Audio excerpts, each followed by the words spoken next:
I think boys of any age have a one-track mind, to a certain extent, really. Yes, they do, and I still do. Yeah, pretty much, yeah. They just wanna just have sex, don't they, really?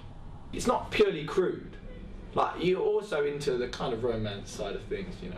It doesn't necessarily just have to be sex, but a lot of the time most things do kind of boil down to girls in one way or another. As one of the great lovers, you know, I was always interested in poetry, flower arranging, that kind of vibe. I suppose when you're 16, it's very important to have sex for some reason.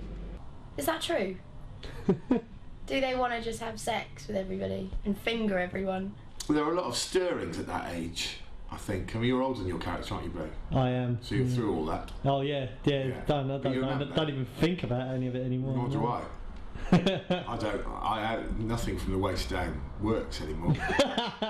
So that's all dead. So it's difficult to empathise with them.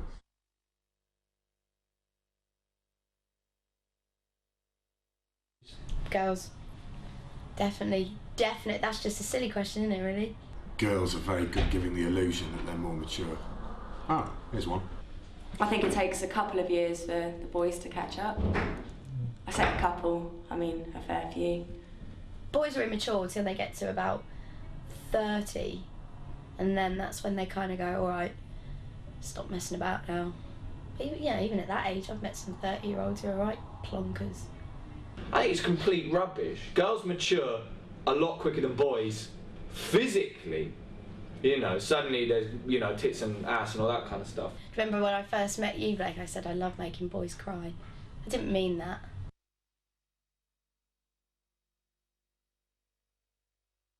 Albert Einstein, is he in the cast? No, he's not. Simon or Joe.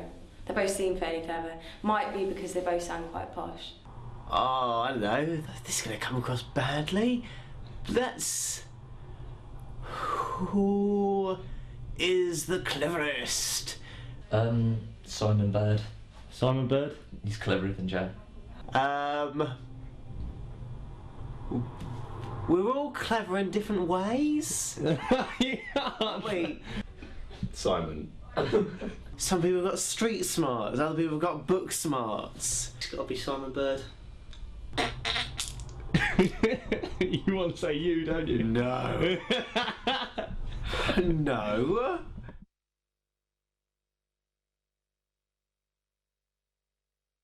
That's James Buckley. That's easier. James Buckley. Buckley. I can't say me, can I? That would be dumb.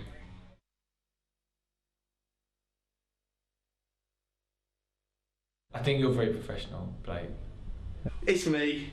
It is. One Take Blake. That's his nickname. I turn up knowing my lines and acting professional, and everyone else pisses around. That's why you asked that question, because you said it with like a knowing look. Who do you think's the most professional? Not everyone's very professional. Probably me.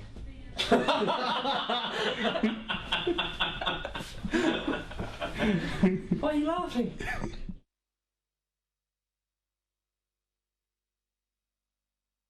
I'm torn. I am torn between two. Which two? But I'm torn between James Buckley and Joe Thomas. But I think the biggest moaner is actually James Buckley. How? Because it's just a constant whinging. You've always got something to say about something. The reason that Joe moans is because of you as well. So it all comes down to you. You are the biggest moaner. Joe. Joe, obviously, at me. He gets like special drinks. He's always complaining that he's ill. He's not ill. He's not ill. Get over it, James. Joe's got his own. Joe today was going, I've got stuff on my hands. He had stuff on his hands. Stuff on my hands. That was a moan. Wash your hands. Wash your hands. What do we do about it? Wash your hands. I think it's me. I think I am the biggest moaner, but it's an internal monologue, so no one ever knows. I think everybody thinks I'm actually fairly you know, easygoing and polite, but inside I'm seething, whinging, horrible, grumpy old man.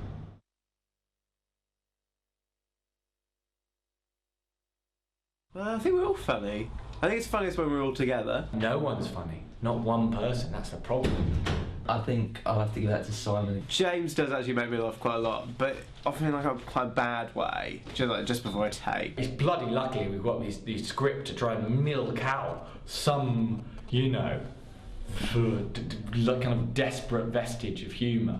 I think Dougie's pretty funny. I liked what he said about that garden being a training course for paedophiles.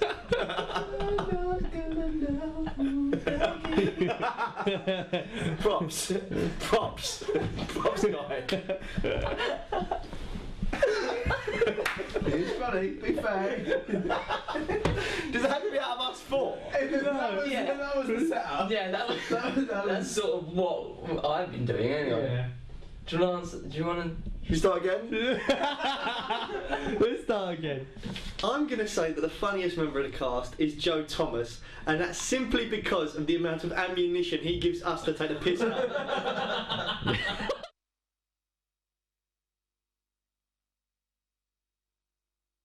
I saw 2 of the leads selling drugs last week, and not just, I mean, Class A's as well, and they were selling them to kids. Joe's got the worst habits, and they're twitching. More, that's a bit more, it's more of a twitch. Does this thing with his mouth. Joe says yeah an awful lot. Yes. Right. Yeah. Yeah, sure, yeah. It goes on for a while. Buckley sometimes gets a little bit distracted between takes. Yeah. Do you think he's putting it kindly? No, yeah, he's got a keen eye for things that are moving around, Yeah, like crows and dogs in between takes. So that sometimes throws him a little bit. Really, really rude banter that gets worse if you ask him to tone it down. Talking right up, literally to the second before they say action, so it's impossible to get any sense of focus. Flirting with every single female that walks past him. I get jealous. I'm like, excuse me. Flirt with me, not the essays. Me. It's tough as an actor, you've got to make money somehow. So, yeah, seeing them selling brown to under 10s was pretty tough. This will never make it onto a DVD. I hope it does.